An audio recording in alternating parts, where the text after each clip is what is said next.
ဒီတက်ဆင်းကအသုံးပြုသူတိုင်းတလားစားစိတ်ကြိုက်တုံးအင်တာနက်စမတ်ကိုကိုယ်တိုင်စမတ်တက်ရှင်လားဒါဆိုရင်တော့ဒီဗီဒီယိုကိုအဆုံးထိကြည့်လိုက်ပါဟုတ်ပါတယ်ခင်ဗျာဒီဗီဒီယိုမှာတော့ဒီတက်ဆင်းကအသုံးပြုနေကြတဲ့သူတွေအတွက်တလားစားစိတ်ကြိုက်တုံးအင်တာနက်စမတ်ကိုတခြားသူတွေကိုစမတ်ခိုင်းစရာမလိုပဲနဲ့ကိုယ်စိတ်ကြိုက်စမတ်လို့ရမယ့်နည်းလမ်းလေးကိုဒီဗီဒီယိုမှာမျှဝေပေးသွားမှာဖြစ်ပါတယ်ခင်ဗျာโอเคပါဘယ်လိုမျိုးစမတ်ရမလဲဆိုတာကျွန်တော်နဲ့တူတူလေ့လာကြည့်လိုက်ကြရအောင်โอเคပါဒီတက်အင်တာနက်စမတ်ကိုကိုယ်တိုင်စမတ်တက်ရှင်နေဆိုရင်တော့ကျွန်တော်တို့အနေနဲ့ Play Store ကနေပြီးတော့ဒီတက် software လေးကိုအရင်ဆုံး download ဆွဲယူရမှာဖြစ်ပါတယ်ဒါကြောင့်မလို့ကျွန်တော်ရဲ့ဖုန်းထဲက Play Store software လေးတွေကိုဝင်ပေးလိုက်ပါ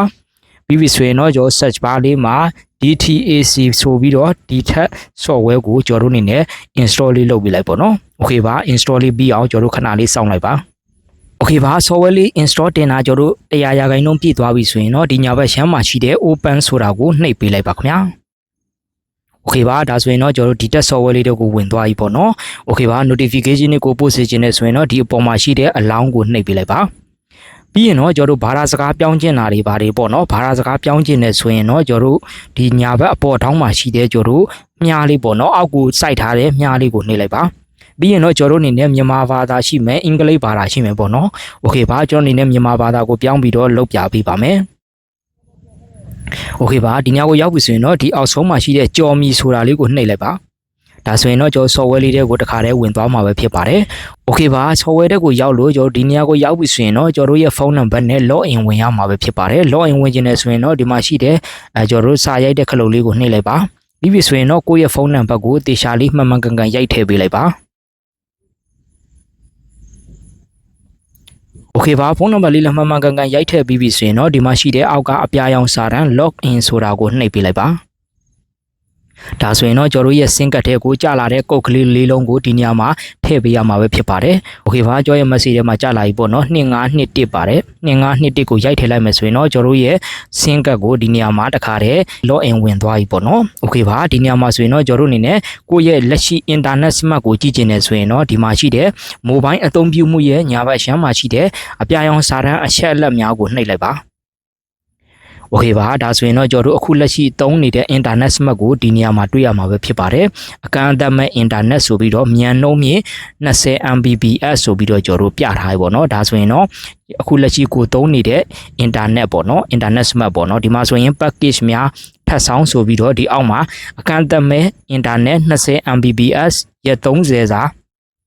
ကျွန်တော်တို့300ဘတ်စမတ်ပေါ့နော်ဒီမှာဆိုရင်နောက်ထပ်ဘယ်နှစ်ရက်ကျန်နေလဲဆိုရင်တော့ကျွန်တော်တို့ဒီအောက်မှာ26ရက်ဆိုပြီးတော့26ရက်ကျန်နေတယ်ဆိုပြီးတော့ပြထားတယ်ပေါ့နော်ဒါဆိုရင်တော့အခုလက်ရှိကျွန်တော်တို့အသုံးပြုနေတဲ့ internet smart ကိုဒီအပေါ်ဆုံးမှာတွေ့ရမှာပဲဖြစ်ပါတယ်ခင်ဗျာโอเคပါဒါကတော့အခုလက်ရှိ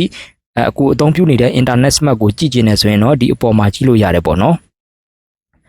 ်ပြီးရင်တော့ကျွန်တော်တို့နောက်ကိုပြန်ထွက်ပြီးတော့တခြားစမတ်လေးတွေပေါ့နော်တခြား internet စမတ်လေးတွေကိုကိုယ့်အနေနဲ့ပြန်ကြည့်ကျင်နေဆိုရင်တော့ဒီမှာရှိတဲ့သုံးသင့်သော package များဆိုတဲ့ညာဘက်ရှမ်းမှာရှိတဲ့အားလုံးကြည့်မိဆိုတာကိုနှိပ်ပေးလိုက်ပါโอเคပါဒါဆိုရင်တော့ဒီအောက်မှာကျွန်တော်တို့ကိုယ့်အတွက် internet smart တွေပေါ့နော်အများကြီးရှိပါတယ်ဒီထဲမှာကိုယ့်အနေနဲ့စိတ်ကြိုက် internet smart ကိုကိုယ့်အနေနဲ့အသုံးပြုလို့ရတယ်ပေါ့နော်အခုလက်ရှိ internet smart ကိုကမကြိုက်ဘူးဖုန်းပေတွေကုန်တာများလို့တခြား internet smart ကိုသုံးကျင်နေဆိုရင်လည်းဒီမှာအများကြီးရှိပါတယ်ကိုယ့်အနေနဲ့တစ်လစိတ်ကြိုက်သုံး internet ကိုသုံးကျင်လားတခြား18ရက်18ရက်ပေါ့နော်ဒီလိုမျိုးကိုယ့်အနေနဲ့ရက်ကလေးတွေကိုလည်းရွေးလို့ရပါတယ်ဒီမှာဆိုရင်တော့ကျွန်တော်တို့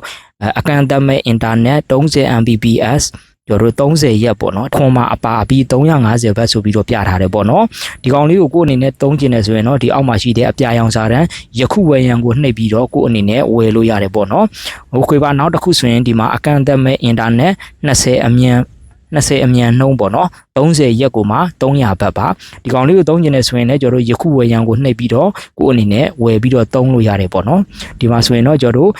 ဇက်တိုက်သုံး internet 50 GB အမြန်နှုန်းကတော့20ကျွန်တော်တို့အမြန်နှုန်း20ကုန်မယ်ဆိုရင်တော့384 kbps နဲ့ကျွန်တော်တို့အသုံးပြုလို့ရတယ်ပေါ့နော်ဒီမှာဆိုရင်တော့50 GB ရမယ်ဒီတက် wifi အကန့်အသတ်မဲ့ရမယ်ပြီးရင်တော့ရက်30စာ329ဘတ်ပေါ့နော်โอเคပါဒီလိုမျိုးလေးမိတ်ဆွေတို့အနေနဲ့ကိုယ့်ရဲ့ internet smart ကိုစိတ်ကြိုက်ကိုယ့်အနေနဲ့ internet smart လုပ်လို့ရတယ်ပေါ့နော်ဒါဆိုရင်တော့မိတ်ဆွေတို့အနေနဲ့ကိုယ့်ရဲ့ဒီတက် internet smart ကိုအနေနဲ့တစ်လားစာစိတ်ကြိုက်တုံး internet smart ကိုတိုင်းစမှတ်လို့ရသွားမှာပဲဖြစ်ပါတယ်ခင်ဗျာ